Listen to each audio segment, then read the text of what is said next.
Hello दोस्तों, आपका बहुत बहुत स्वागत है स्लीपी क्लासेस में। दोस्तों आज हम करने वाले हैं चैप्टर फेडरलिज्म। ठीक है दोस्तों, अब क्या है कि दो टाइप की गवर्नमेंट होती हैं। एक तो होता है फेडरल गवर्नमेंट और दूसरी होती है यूनिटरी। ठीक है दोस्तों, अगर आप अपनी एनसीईआरटीज़ पढ़ेंगे तो उसमें फेडरल और यूनिटरी फॉर्म ऑफ गवर्नमेंट के बारे में दिया गया हुआ है। ठीक है, लेकिन अब क्या होता है कि हम अगर जैसे आप तैयारी भी कर रहे होंगे तो आप बोलेंगे कि India is a quasi federal form of government. तो ये इस टाइप की काफ़ी ज़्यादा डाउट्स आते हैं लोगों को कि क्वासी फेडरल क्या हुआ सर, यूनिटरी क्या हुआ, और हम बेसिकली हैं क्या, हमारा सिस्टम ऑफ गवर्नमेंट क्या है। हमने पढ़ तो लिया था पिछले चैप्टर्स में कि हमने प्रेसिडेंशियल फॉर्म ऑफ गवर्नमेंट पढ़ा, पार्लियामेंट्री फॉर्म ऑफ गवर्नमेंट पढ़ा, लेकिन ये फेडरलिज्म और यूनिटरी का क्या सिस्टम है। तो इस लेक्चर में हम पढ़ेंगे, समझेंगे कि फेडरलिज्म कॉन्सेप्ट क्या है और यूनिटरी के बारे में थोड़ा करेंगे और जानेंगे कि हमारा एक्चुअल में सिस्टम ऑफ गवर्नमेंट किस तरीके से है। तो सबसे पहले हम जानते हैं कि फेडरल सिस्टम का मतलब क्या होता है। ये अब फेडरेशन से आया हुआ है फेडरल, ठीक है जी, जो कि हमने लैटिन वर्ड फीडियस से लिया हुआ। फीडियस जिसका एक्चुअल मीनिंग क्या होता है, ट्रीटी या एग्रीमेंट। ठीक है, थोड़ा सा पीछे जानते हैं। ठीक है, जब 1947 में हमारी आज़ादी हुई थी, ठीक है, तो क्या हुआ था कि बहुत से जो प्रिंसली स्टेट्स है वो डिवाइडेड थे। ठीक है जी, तो अब इन सबको इकट्ठा लाने के लिए वल्लभ भाई पटेल जी जो थे हमारे, उन्होंने काफ़ी मेहनत करी थी और फिर इन सबको इकट्ठा किया था। ठीक है जी, अब हर स्टेट को हमने अलग से दर्जा दिया था, लेकिन वो सारे स्टेट्स को इकट्ठा करके हमने यूनियन ऑफ स्टेट्स कहा था। ठीक है दोस्तों, ठीक है जी।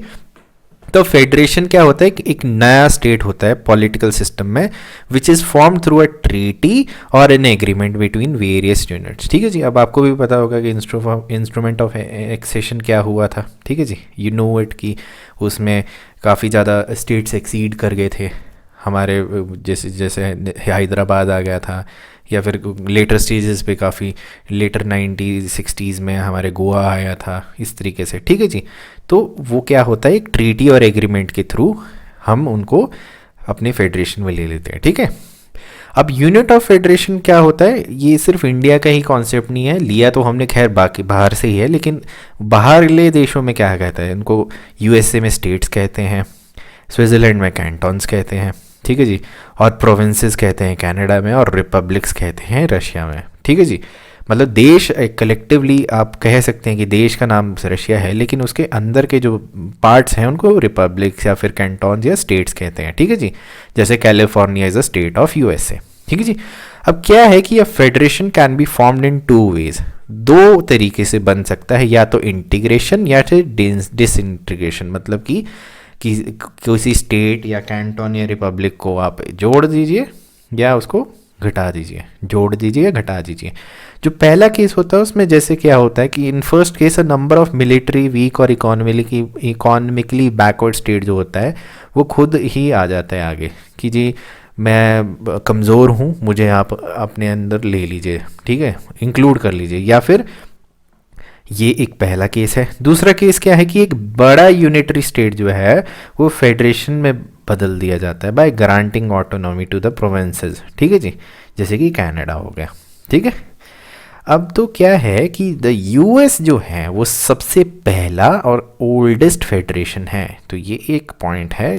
और ये कब फॉर्म हुआ था, 1787 जो, और क्या हुआ था उस टाइम पे, अमेरिकन रेवोल्यूशन हुआ था 1775 टू 83 में। ठीक है जी, अब इंडिया के कॉन्स्टिट्यूशन के बारे में जानते हैं कि constitution of India provides for a federal system of government.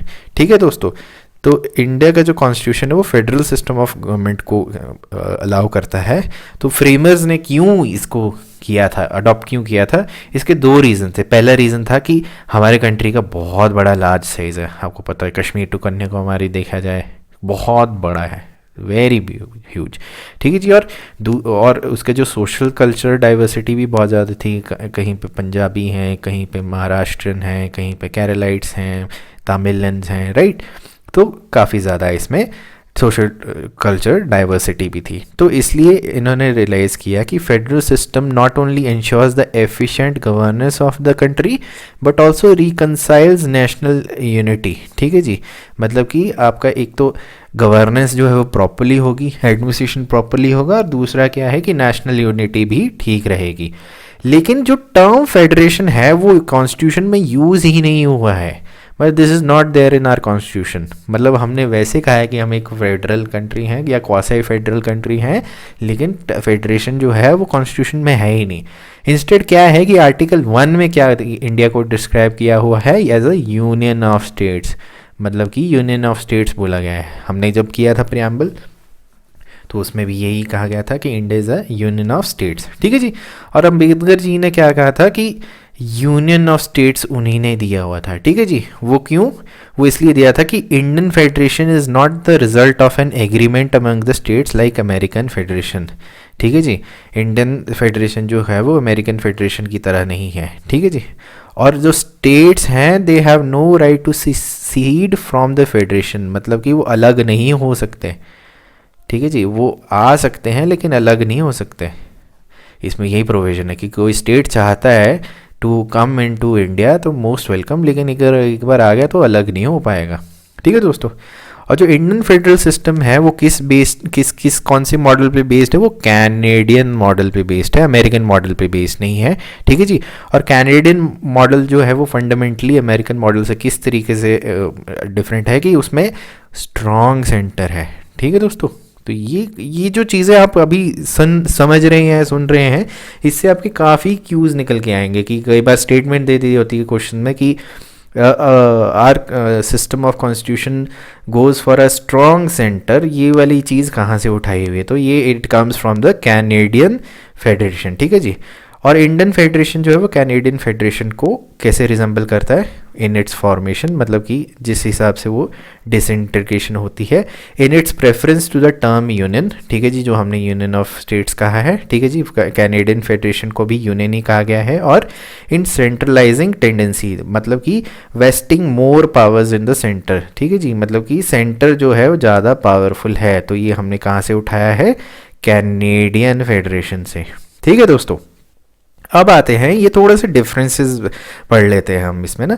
अभी यूनिटरी गवर्नमेंट भी है, फेडरल गवर्नमेंट भी है। अब क्या है कि हमने दोनों से ही उठाई हुई हैं चीज़ें, हमारे कॉन्स्टिट्यूशन में दोनों से ही चीज़ें उठाई हुई हैं, और इसका एमालगमेशन है। एमालगमेशन का मतलब होता है मिक्सचर है। So it is a mixture of both. अब फेडरल गवर्नमेंट का क्या है, थोड़ा पहले इसका पढ़ते हैं कि डुअल गवर्नमेंट है। ठीक है जी। जैसे कि नेशनल गवर्नमेंट और रीजनल गवर्नमेंट तो हमारे भी है, स्टेट गवर्नमेंट भी होती है और हमारी सेंट्रल गवर्नमेंट भी होती है। रिटन कॉन्स्टिट्यूशन है, जी हाँ, हमारा रिटन कॉन्स्टिट्यूशन है। Division of power between national and regional government, ये भी है हमारा डिवीजन ऑफ पावर। जब हम सेंटर स्टेट रिलेशन करेंगे तो उसमें भी ये पढ़ेंगे। ठीक है जी। सुप्रीमेसी ऑफ कॉन्स्टिट्यूशन, सुप्रीमेसी तो है ही हमारे, हमने भी की हुई है। रिजिड कॉन्स्टिट्यूशन, रिजिड भी है हमारा, क्योंकि कोई भी चीज़ एकदम से चेंज नहीं होती, उसका प्रोसीजर है। इंडिपेंडेंट जुडिशरी, जी हाँ, हमारा सुप्रीम कोर्ट, हाई कोर्ट और जुडिशरी बिल्कुल इंडिपेंडेंट है। ठीक है जी। अब आता है यूनिटरी गवर्नमेंट से हमने क्या क्या उठाया हुआ है। यूनिटरी गवर्नमेंट में single government, that is the national government and which में क्रिएट रीजनल गवर्नमेंट्स, मतलब कि हमारे सेंटर में एक ही गवर्नमेंट है, डिफरेंट गवर्नमेंट्स नहीं होती है और सिंगल गवर्नमेंट ही रहती है। ठीक है जी। रीजनल गवर्नमेंट जो है, स्टेट गवर्नमेंट अलग से होती है, लेकिन एक सिंगल गवर्नमेंट होती है सेंटर में। और कॉन्स्टिट्यूशन में भी रिटन, अब ये रिटन वाला क्लॉज हमने लिया हुआ है। ठीक है जी। अनरिटन कहाँ पे? ब्रिटेन में। हमारा रिटन है, तो ठीक है, रिटन है। तीसरा पॉइंट कहता है नो डिवीजन ऑफ पावर्स, मतलब कि all the powers are vested in the national government. अब हमारी जो इसमें क्या कहा है कि सेंटर जो है वो ज़्यादा पावरफुल है, सारी पावर्स जो हैं नेशनल गवर्नमेंट में दी हुई हैं, और ऑब्वियसली स्टेट में भी हैं, लेकिन ज़्यादा पावरफुल सेंटर है। ठीक है जी। वो जब हम देखेंगे कि नेशनल इमरजेंसी होती है, या फिर जो लिस्ट है, कॉन्करेंट लिस्ट है या रेजिडेंरी लिस्ट है, किसी भी टाइप की भी लिस्ट है, या जो बड़े डिसीजन लेने हैं, उसमें ज़्यादा जो है नेशनल गवर्नमेंट का रोल रहता है। ठीक है दोस्तों। फिर आता है कि कॉन्स्टिट्यूशन में भी सुप्रीम और मे नॉट बी सुप्रीम। अब हमने कहाँ से करा है? कॉन्स्टिट्यूशन में बी सुप्रीम, ये कहाँ से उठाया हमने? जापान से। ठीक है जी। हमारी सुप्रीमेसी ऑफ कॉन्स्टिट्यूशन सबसे ऊपर कॉन्स्टिट्यूशन आता है। कॉन्स्टिट्यूशन में बी रिजिड और फ्लेक्सिबल। अब हमारा ये दोनों मिक्सचर है, रिजिड भी है और फ्लेक्सिबल भी है। हम कॉन्स्टिट्यूशन को एक लिविंग ऑर्गेनिज्म की तरह मानते हैं। कुछ रूल्स और रेगुलेशन और चेंजेस इस तरीके से हैं जो कि बहुत ही रिजिड है, उनको चेंज करना बड़ा ही मुश्किल है, लेकिन कुछ रूल्स रेगुलेशन इस तरीके से हैं जो कि फ्लेक्सिबल है, आराम से किए जा सकते हैं। फिर अगला पॉइंट है कि जुडिशरी में बी इंडिपेंडेंट और मे नॉट बी इंडिपेंडेंट। अब इसमें देखिए, आप देखिए कि यूनिटरी गवर्नमेंट में मे बहुत ज़्यादा लगाया हुआ है, मे लगाया हुआ है, मतलब हो सकता है मे लगाया हुआ है, लेकिन फेडरल में मे नहीं है। ठीक है जी, तो अब इसमें हमारे पास ऑप्शन आ जाता है कि कौन कौन सा चूज़ करना है। तो हमने क्या किया है कि जुडिशरी इंडिपेंडेंट है और लेजिस्लेचर में भी बाइकैमरल और यूनिकैमरल। तो हमारा बाइकैमरल ही है, लोकसभा और राज्यसभा है। ठीक है जी, हमने कहाँ से उठाया हुआ है? ब्रिटेन से। ओके दोस्तों, तो अब आते हैं फीचर्स ऑफ फेडरलिज्म में। अब कि फेडरलिज्म के फीचर्स जब हम पढ़ेंगे तो हमें समझ आ जाएगा कि एक्चुअल में हमारा जो कंट्री है, कॉन्स्टिट्यूशन ऑफ इंडिया जो है, उसने क्या क्या फीचर्स उठाए हुए हैं और किस तरीके से आगे बढ़े हुए हैं। ठीक है जी, सबसे पहला ही पॉइंट आता है डुअल पॉलिटी। अब डुअल पॉलिटी का मतलब क्या होता है कि it consist the union and centre and the states at periphery. वो देखिए आप कि अगर हमारे यूनियन गवर्नमेंट है तो वो एक पूरे ही देश के लिए यूनियन गवर्नमेंट है। ठीक है जी, रिस्पेक्टिव ऑफ अदर स्टेट्स, और स्टेट्स की भी रिस्पेक्टिव अपनी गवर्नमेंट है। ठीक है जी, यूनियन की अलग है, सेंटर की अलग है। Each is endowed with sovereign powers. ठीक है जी, हमें सारों को सॉवरेन पावर्स दी हैं जो कि अपने हिसाब से कॉन्स्टिट्यूशन के हिसाब से काम करेगा। मतलब कि स्टेट के पास भी पावर्स हैं और अपनी सेंटर के पास भी पावर है। अब यूनियन गवर्नमेंट जो है वो डील करता है किन मैटर्स की? डिफेंस के, फॉरेन रिलेशंस के, करेंसी के, कम्युनिकेशन के। ठीक है जी, ये जो हैं ये वाले जो जितने भी आपने मैटर्स देखे हैं ये ऑफ द नेशनल इंपॉर्टेंस हो गए, तो उसमें सेंट्रल गवर्नमेंट करती है। लेकिन स्टेट गवर्नमेंट जो है वो रीजनल और लोकल इंपॉर्टेंस, जैसे कि पब्लिक ऑर्डर हो गया, तो फिर एग्रीकल्चर हो गया, हेल्थ हो गया, लोकल गवर्नमेंट हो गया। तो आप देखेंगे कि 7th शेड्यूल की जो लिस्ट है उसमें ये दोनों ही चीज़ें मेंशन की गई हैं। ठीक है जी, तो 3 टाइप की लिस्ट होती है, आपको पता ही है, सेंटर, स्टेट, सेंटर और कॉन्करेंट, और फिर रेजिडेरी, 4 टाइप की हो गई। ठीक है जी, फिर आता है हमारा रिटन कॉन्स्टिट्यूशन। अब रिटन कॉन्स्टिट्यूशन क्या है कि हमारा कॉन्स्टिट्यूशन एक रिटन डॉक्यूमेंट भी, मतलब एक नॉट ओनली एक रिटन डॉक्यूमेंट है, मतलब कि दिखाई हुआ है, सबसे लेंथियस कॉन्स्टिट्यूशन भी हमारा ही है। ठीक है दोस्तों, तो ये एक बड़ी ही अच्छी बात है। ठीक है, तो ओरिजिनली मतलब हमारे में क्या था, ओरिजिनली हमारे कॉन्स्टिट्यूशन में क्या था? 395 आर्टिकल्स थे जो कि 22 पार्ट्स में डिवाइडेड थे, 8 शेड्यूल थे। ठीक है जी, और मतलब 2019 के अकॉर्डिंग जो है अभी कितने हैं कि हमारे 470 आर्टिकल्स हैं और 12 शेड्यूल है। तो बताइए अभी एज ऑफ 2021 कमेंट सेक्शन में बताइए कि how many articles are there and how many schedules are there. ठीक है जी, अभी 2019 का उठाया हुआ है। ठीक है, अब क्या है कि it specifies the structure, organisation, powers and function for both central and state government. मतलब कि डुअल पॉलिटी में आपको स्ट्रक्चर, ऑर्गेनाइजेशन और पावर बताई गई है कि सेंटर का क्या स्ट्रक्चर होना चाहिए, स्टेट में क्या वह पावर होनी चाहिए, वो सब कुछ इसमें व्याख्यान किया गया है।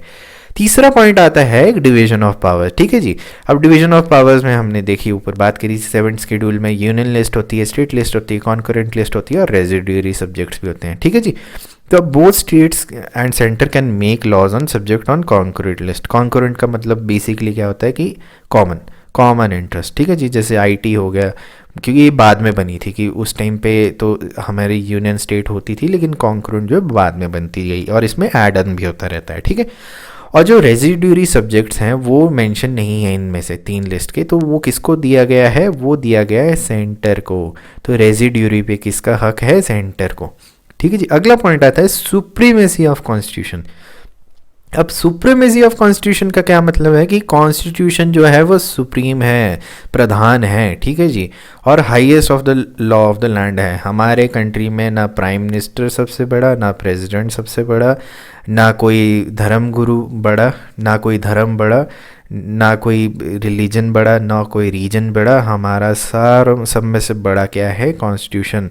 Constitution is the supreme in our country. ठीक है जी, तो इसमें क्या कहता है कि laws enacted by the centre and states must confirm its provision, otherwise they can be declared invalid by supreme court और high courts to their power of judicial review, मतलब कि कोई भी रूल या रेगुलेशन या एक्ट निकालता है centre या स्टेट, तो वो जो प्रोविज़न जो भी बना रहा है वो उसको ढंग से बनाना है। अगर वो गलत हुआ या किसी भी तरीके से इनवैलिड हो, मतलब कि वो वॉइड करता है अपने रूल्स और रेगुलेशन को, तो उसको आपके जो सुप्रीम कोर्ट है या हाई कोर्ट है उसको इनवैलिड कर देंगे। तो बेसिकली सुप्रीम कोर्ट और हाई कोर्ट जो है वो कॉन्स्टिट्यूशन के रखवाले हैं। They are the protector of the constitution and also the interpreter, मतलब कि उसको दिखाते हैं कि कौन सा लॉ किस तरीके से। जैसे अभी रिसेंटली क्या हुआ कि मराठा रिजर्वेशन लॉ जो निकाला था महाराष्ट्र गवर्नमेंट ने, उसको सुप्रीम कोर्ट ने नल एंड वॉइड कर दिया था। तो इंटरप्रिटेशन कौन करता है? सुप्रीम कोर्ट या हाई कोर्ट। ठीक है जी। Thus, the organs of the government of legislative, executive and judicial at both the levels must operate, मतलब कि उनका काम किस तरीके से होना चाहिए? with the jurisdiction of constitution, मतलब कि सारी जितनी भी आपके एक्टिविटीज़ हैं वो संवैधानिक होनी चाहिए कॉन्स्टिट्यूशन के अकॉर्डिंग। ठीक है। अब आता है रिजिड कॉन्स्टिट्यूशन। अब रिजिड कॉन्स्टिट्यूशन क्यों है? कि division of powers established by constitution as well as the supremacy of constitution can be maintained only if the method of amendment is rigid. इसका मतलब ये है कि ये जो आपकी डिवीजन ऑफ पावर दी गई हैं बिटवीन स्टेट एंड सेंटर, इसको आप मेंटेन तभी कर सकते हैं कि अमेंडमेंट रिजिड है, मतलब कि ईजिली नहीं हो सकता है। ठीक है जी। तो अब क्या है कि कॉन्स्टिट्यूशन में प्रोविजंस दिए गए हैं अमेंडमेंट के, और जो फेडरल स्ट्रक्चर है, ठीक है जी, फेडरल स्ट्रक्चर मतलब सेंटर स्टेट रिलेशन और जुडिशियल ऑर्गेनाइजेशन का है, वो अमेंडमेंट कैसे हो सकता है? सिर्फ joint action of central state government. देखिए, जब हमने अमेंडमेंट वाला चैप्टर किया था तो उसमें हमने क्या किया था? तीन टाइप की अमेंडमेंट किस तरीके से हो सकती है, simple majority, special majority with states. ठीक है जी। तो ये वही बात कर रहा है कि स्पेशल मेजॉरिटी ऑफ पार्लियामेंट चाहिए जिसमें कि half of the states legislature की अप्रूवल चाहिए, इसके बगैर वो बिल नहीं पास हो सकता। ठीक है जी। 6th पॉइंट आता है कि इंडिपेंडेंट जुडिशरी। इंडिपेंडेंट जुडिशरी का क्या मतलब है? कि जो कॉन्स्टिट्यूशन है उसने इंडिपेंडेंट जुडिशरी का प्रावधान दिया है कि सुप्रीम कोर्ट जो है वो दो पर्पस के लिए बनाया गया है, कि वो protect the supremacy of constitution करे, जो अभी हमने बात करके हटे हैं।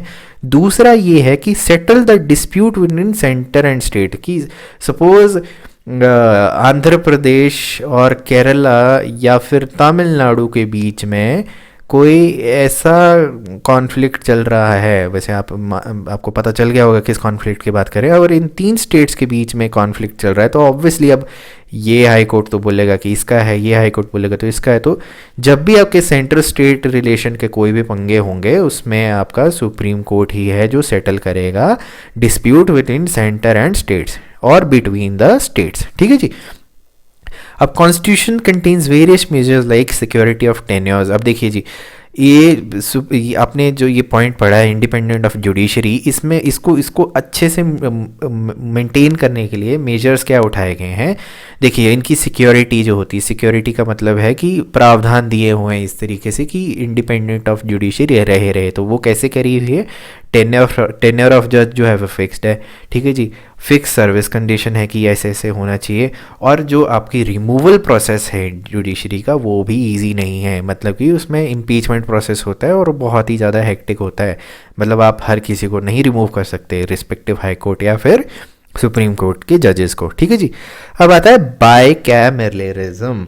इसका मतलब क्या होता है कि constitution provides for a bicameral legislature, मतलब कि एक अपर हाउस होता है और एक लोअर हाउस होता है, जैसे कि हमने बात करी थी राज्यसभा और लोकसभा। सिमिलरली स्टेट में भी ऐसा होता है कि लेजिस्लेटिव असेंबली होती है और लेजिस्लेटिव काउंसिल होती है। कुछ ही स्टेट्स में होती है, बाकी सब में नहीं, लेकिन पार्लियामेंट में तो राज्यसभा लोकसभा है ही। अब जो राज्यसभा है वो स्टेट ऑफ इंडियन फेडरेशन को रिप्रेजेंट करता है और लोकसभा जो है वो पीपल ऑफ इंडिया को करता है। ठीक है जी। अब राज्यसभा के आपको पता ही है इलेक्शन कैसे होते हैं, वो हम जब पार्लियामेंट का चैप्टर करेंगे राज्यसभा और लोकसभा तब आपको डिटेल में बताएंगे। लेकिन क्या है, जिस्ट क्या है कि it is required to maintain the federal equilibrium by protecting the interest of the states against the undue interference of the centre. मतलब कि राज्यसभा का मेन काम क्या है कि जो अपने स्टेट के जो इंटरेस्ट हैं उनको प्रोटेक्ट करना है। ठीक है जी। किस तरीके के? सेंटर के अनड्यू इन्फ्लुएंस से वो ना चेंजेस हों। ठीक है दोस्तों, अब आते हैं हम यूनिटरी फीचर। हमने ऊपर तो कर लिया फेडरल फीचर्स, अब यूनिटरी फीचर्स पे आते हैं कि हमने क्या क्या लिया हुआ है यूनिटरी से। इसीलिए हम क्वासी फेडरल इसीलिए बोलते हैं कि हमने फेडरल भी लिया हुआ है और यूनिटरी भी लिया हुआ है। ठीक है दोस्तों, अब क्या है कि यूनिटरी फीचर से क्या क्या लिया कि स्ट्रॉन्ग सेंटर है। अब देखिए कनाडा की बात कर ली थी हमने ऊपर ही, तो इसमें क्या है कि डिवीजन ऑफ द पावर जो है वो फेवर करता है सेंटर को, और highly inequitable from the federal angle, मतलब कि यूनियन लिस्ट जो है उसमें आपके जो सब्जेक्ट्स हैं वो ज़्यादा है किससे, स्टेट लिस्ट से, तो ऑब्वियसली ये ज़्यादा पावरफुल हो गया, तो स्ट्रॉन्ग सेंटर है। Secondly, the more important subjects have been included in union list. For example जैसे हमारा डिफेंस है, defence can not be the state list subject, क्योंकि अब डिफेंस जो है integrity and sovereignty of the country से related है, तो that should be in the union list, तो हमने स्ट्रॉन्ग सेंटर को बना दिया है। ठीक है जी। Thirdly, the centre has the overriding authority. Overriding authority का मतलब है कि कुछ ऐसी चीज़ों में वो ओवर राइड कर सकता है, मतलब उस पर काबू कर सकता है। वो कौन से हैं, ओवर द कॉन्करेंट लिस्ट, जो कि हमने बोला था कॉन्करेंट। ठीक है जी। और ऑब्वियसली रेजिडियरी पावर जो है वो तो हमने सेंटर के साथ ही छोड़ा है, तो इस सारे पॉइंट्स का मतलब ये है कि स्ट्रॉन्ग सेंटर बनाया हुआ है। ठीक है जी। अब आते हैं स्टेट्स नॉट इंडिस्ट्रक्टिबल। ठीक है जी। अब क्या है कि यूएसए का सीन डिफरेंट है, इंडिया का सीन डिफरेंट है। अब क्या है कि पार्लियामेंट्री जो है वो अकेले ही किस चीज़ पे कर सकता है, ऑल्ट्रेशन कर सकता है, area, boundary, name of the state. ठीक है जी, मतलब स्टेट खुद नहीं कर सकता। ठीक है जी। और इसके लिए सिर्फ और सिर्फ सिंपल मेजॉरिटी चाहिए, स्पेशल मेजॉरिटी भी नहीं चाहिए। ठीक है जी। तो ये एक पॉइंट है। ठीक है जी। द इंडियन, इसलिए कहते हैं कि Indian federation is indestructible union of the destructible states, मतलब कि इसको अगर सिंपल भाषा में कहें कि एक ऐसा यूनियन है जो कि आपकी जो स्टेट्स हैं उनको तोड़ा जा सकता है, दे कैन बी डिस्ट्रक्टेड। यूनियन के अंदर जितने भी स्टेट्स हैं उनको तोड़ा मरोड़ा जा सकता है, मतलब कि उनके ये जो बात करी हमने, एरिया हो गया, बाउंड्री हो गया, किसी भी तरीके से इनको ऑल्टर किया जा सकता है, लेकिन ये सब इकट्ठे ही हैं। मतलब कि इंडियन फेडरेशन को नहीं तोड़ा जा सकता, ये इकट्ठे रहेंगे। अंदर की जितनी भी चीज़ें हैं उनको चेंज किया जा सकता है, लेकिन पूरी यूनियन को नहीं किया जा सकता। ठीक है जी। अब आता है सिंगल कॉन्स्टिट्यूशन। ठीक है जी। अब सिंगल कॉन्स्टिट्यूशन का क्या मतलब है कि हमारा जो कॉन्स्टिट्यूशन है वो सेंटर के लिए अलग नहीं है और स्टेट के लिए भी अलग नहीं है, वो सबके लिए सेम है। जो हमारा जो संविधान है वो सेंटर के लिए भी सेम है और स्टेट के लिए भी सेम है। ठीक है जी। और constitution of India embodies not only the constitution of centre but also to the states. ठीक है जी, यही बात हमने करी। Both the centre and state must operate within the single frame, मतलब कि कॉन्स्टिट्यूशन के दायरे में, संविधान के दायरे में ही काम करना चाहिए। और the only exception in this regard is the case of Jammu and Kashmir which has in own state constitution, लेकिन ये अब ख़त्म हो गया है। ठीक है जी, special provision has been deleted, तो ये हमने ख़त्म कर दिया। इसीलिए ये लाइन डालना ज़रूरी था कि पहले जो था जम्मू एंड कश्मीर जो था which had own its own state, लेकिन अब जम्मू एंड कश्मीर का जो संविधान है वो नहीं रहा है, 370 हैज़ बीन एब्रोगेटेड, इसीलिए लाइन डाली है। ठीक है दोस्तों। अब आता है flexibility of constitution. Flexibility of constitution क्या है कि constitution can be amended by unilateral action of parliament or either by simple majority और स्पेशल मेजॉरिटी। दोस्तों अब डिफरेंस देखिए, रिजिडिटी का मतलब होता है कि चेंज इतनी ईजिली नहीं हो सकता, फ्लेक्सिबिलिटी का मतलब ये है कि आप उस दायरे को देख रहे हो कि हाँ चेंज किया जा सकता है। एक तो होता है रिजिड का मतलब हो गया कि चेंज ही नहीं होगा, हम उसको चेंज करना मुश्किल ज़रूर है लेकिन इम्पॉसिबल नहीं है, इसलिए फ्लेक्सिबिलिटी ऑफ द कॉन्स्टिट्यूशन। ठीक है जी। अब आता है no equality of state representation. अब इसका मतलब क्या है कि the state are given representation in the Rajya Sabha on the basis of population. ठीक है दोस्तों।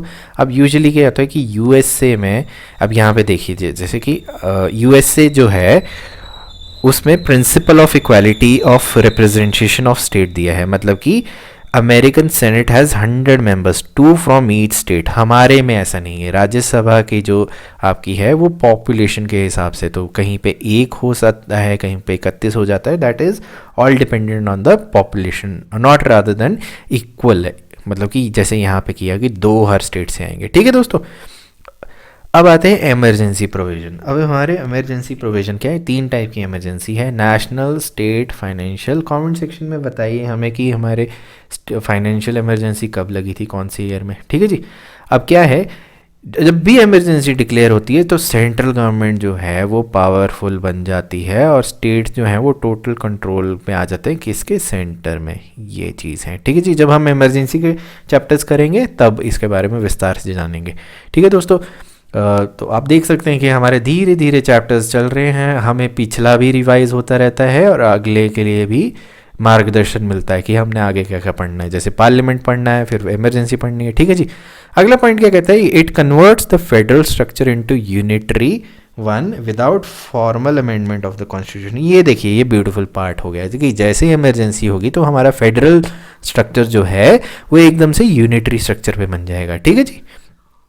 अगला पॉइंट क्या आता है कि सिंगल सिटीजनशिप। अब देखिए, हमने सिटीजनशिप का चैप्टर किया था, उसमें क्या था कि हमारे सिर्फ एक ही इंडियन सिटीजनशिप है और नो सेपरेट सिटीजनशिप है। अब यूएसए में क्या होता है, डिफरेंट डिफरेंट सिटीजनशिप होती है, सिटीजन ऑफ कैलिफोर्निया, इस तरीके से। ठीक है जी। और यूएसए के साथ साथ स्विट्ज़रलैंड में भी होता है, ऑस्ट्रेलिया में भी होता है कि उनके पास डुअल सिटीजनशिप है, लेकिन हमारे पास सिंगल सिटीजनशिप है। ठीक है जी।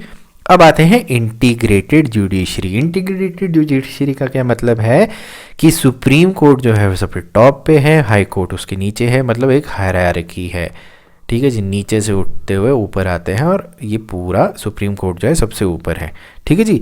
और ये सिंगल सिस्टम ऑफ कोर्ट जो है बोथ सेंट्रल लॉज और स्टेट लॉज को इन्फोर्स करता है सुप्रीम कोर्ट। ठीक है जी। यूएसए में थोड़ा डिफरेंट है, वहाँ पे फेडरल जुडिशरी अलग है और स्टेट जुडिशरी अलग है। सिमिलरली वहाँ के गवर्नर भी जो हैं, हमारे जो गवर्नर हैं वो इलेक्टेड होते हैं वहाँ पे, यहाँ पे गवर्नर अपॉइंटेड होते हैं।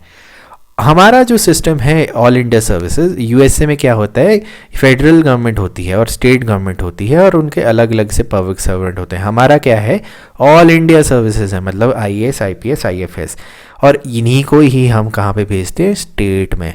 तो बेसिकली ये सेंट्रल गवर्नमेंट एम्प्लॉय हैं जो कि स्टेट को दिए जाते हैं, तो इस हिसाब से सेंटर का ही कहीं ना कहीं कंट्रोल रहता है।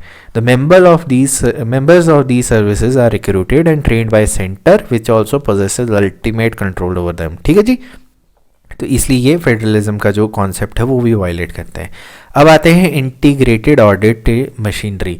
हमारे जो कंट्रोलर ऑडिटर जनरल जो हैं वो ऑडिट करते हैं सिर्फ अकाउंट ऑफ सेंट्रल गवर्नमेंट के ही नहीं, बल्कि स्टेट गवर्नमेंट के भी अकाउंट्स को ऑडिट करते हैं। ठीक है जी। लेकिन उनकी जो अपॉइंटमेंट और रिमूवल है वो कौन करता है, प्रेसिडेंट। ठीक है जी। विदाउट कंसल्टिंग द स्टेट, तो मतलब कि प्रेसिडेंट ही करते हैं। इसलिए जो ऑफिस है उनकी जो फाइनेंशियल ऑटोनॉमी है, ये लाइन पढ़ते हैं हम, this office restricts the financial autonomy of the state. मतलब कि जो आपकी फाइनेंशियल ऑटोनॉमी थी स्टेट की वो थोड़ी रिस्ट्रिक्ट कर देती है, क्योंकि एक्चुअल कंट्रोल किसका है, सीएजी का। ठीक है जी। अमेरिका में थोड़ा अलग है, उसमें it has got no role with respect to account of state. ठीक है जी। अमेरिका जो है वो ट्रू फेडरल स्टेट है, हमारा क्वासी फेडरल है। अब आते हैं parliament's authority over state list. ठीक है जी। अब parliament is empowered to legislate on any subject, मतलब कि on state list if Rajya Sabha passes a resolution to that effect of national interest. मतलब कोई भी ऐसा मुद्दा जो है जो नेशनल इंटरेस्ट पे है तो राज्यसभा जो है रेजोल्यूशन पास कर सकता है। मतलब कि स्टेट लिस्ट का अधिकार भी किसके ऊपर आ गया, पार्लियामेंट का। ठीक है जी। इसका मतलब क्या हुआ कि legislative competence of parliament can be extended without amending the constitution. तो ये एक पॉइंट इससे कोरिलेट कर गया। ठीक है जी। अब आता है अपॉइंटमेंट ऑफ गवर्नर। अब जो हमारे गवर्नर कौन है, वो को अपॉइंट किए जाते हैं प्रेसिडेंट से, और वो जो ऑफिस होल्ड करते हैं प्लेजर ऑफ प्रेसिडेंट के हिसाब से, और वो also acts as an agent of centre. ये हमारा सिस्टम है, अमेरिकन में डिफरेंट है, वहाँ के जो हैं आपके गवर्नर इलेक्ट होते हैं और उनका अलग रहता है। तो हमने ये गवर्नर का सिस्टम कहाँ से लिया है, कैनेडियन सिस्टम से लिया हुआ है। अब आते हैं इंटीग्रेटेड इलेक्शन मशीनरी। इसका मतलब क्या होता है कि इलेक्शन जो हैं चाहे वो सेंटर के हों या स्टेट के हों, वो कौन कराता है, election commission of India, state में भी सेंटर में भी। ठीक है जी। लेकिन आपके जो आपकी म्यूनिसिपल कॉरपोरेशन के इलेक्शन हो गए या पंचायत के हो गए, वो स्टेट इलेक्शन कमीशन कराता है। ठीक है दोस्तों। तो ये जब हम इलेक्शंस और डिलिमिटेशन कमीशन के आगे चैप्टर्स पढ़ेंगे उसमें विस्तार से जानेंगे, लेकिन ये सीधे तौर पे देखे जाएंगे तो हमारी इंटीग्रेटेड इलेक्शन मशीनरी है, मतलब इलेक्शन कमीशन ऑफ इंडिया कराता है। ठीक है जी। अगला पॉइंट है veto over the state bill. अब क्या है कि governor is empower to reserve certain types of bills. ठीक है जी, मतलब कि वो किसी सर्टन टाइप्स ऑफ, जब ये बिल्स का कह रहेंगे हम पार्लियामेंट में तो उसको पढ़ेंगे, मतलब कि वो किसी टाइप के बिल्स को रिजर्व कर सकते हैं जो कि स्टेट लेजिस्लेचर ने किया है और उसको कंसिडरेशन टू प्रेसिडेंट दे सकते हैं, और जो प्रेसिडेंट जो हैं वो विड होल्ड कर सकते हैं अपना assent to such bills, not only in the first instance but also in the second instance. तो इसमें देखिए वो governor is the agent of president, तो कहीं ना कहीं हमारा सेंटर यहाँ पे भी पावरफुल रहता ही रहता है। ठीक है जी। दस the president enjoys absolute veto and not suspensive veto. ठीक है जी, ओवर द स्टेट, मतलब कि प्रेसिडेंट की एब्सोल्यूट वीटो पावर है। वीटो का मतलब होता है एक स्पेशल अधिकार, उसमें प्रेसिडेंट का ही लेना देना है। यूएसए और ऑस्ट्रेलिया में ऐसा नहीं होता है। ठीक है जी, उनका ऑटोनोमस है, मतलब कि अपने ऊपर है। तो दोस्तों ये था आज का हमारा फेडरलिज्म और यूनिटरी फॉर्म ऑफ का इंटीग्रेटेड एक लेक्चर। अब थोड़े से क्वेश्चंस कर लेते हैं। ठीक है जी। तो एक क्वेश्चन है कि the term federal is mentioned in the constitution in which article? Article 368, article 32, preamble, none of the above. तो इसका सही जवाब क्या है? जी हाँ दोस्तों, नन ऑफ द अबव, क्योंकि फेडरल जो है वो मेंशन्ड ही नहीं है कहीं पे भी। ठीक है जी। अगला क्वेश्चन पे आते हैं। अगला क्वेश्चन कहता है कि what does the term federation implies? Fusion of powers, fusion of states, division of powers, separation of powers. तो इसका सही जवाब क्या है? इसका सही जवाब है डिविजन ऑफ पावर। ठीक है जी। सेंटर, स्टेट, इनकी डिवीजन किस तरीके से हुई है उसके बारे में बात करिए। ठीक है दोस्तों। तीसरा क्वेश्चन है under the Indian constitution the residuary powers are vested with judiciary, centre, parliament, none of the above. दोस्तों अगर इस टाइप का कभी आपको क्वेश्चन आ गया, वो ऊपर तो हमने बात करी थी सर सेंटर, लेकिन सेंटर कुछ नहीं है, it is parliament. Residuary powers किसके अंतर्गत आती है? पार्लियामेंट। ठीक है जी, क्योंकि यही इस पे ऑल्ट्रेशन या जो भी है एडिशन सब्सट्रैक्शन कर सकती है, तो parliament is the right answer. तो इसी के साथ आज का लेक्चर ख़त्म हुआ है। कमेंट सेक्शन में बताइए आपको लेक्चर कैसा लगा। आई होप आप सब ठीक होंगे। Take care, have a nice day, bye bye.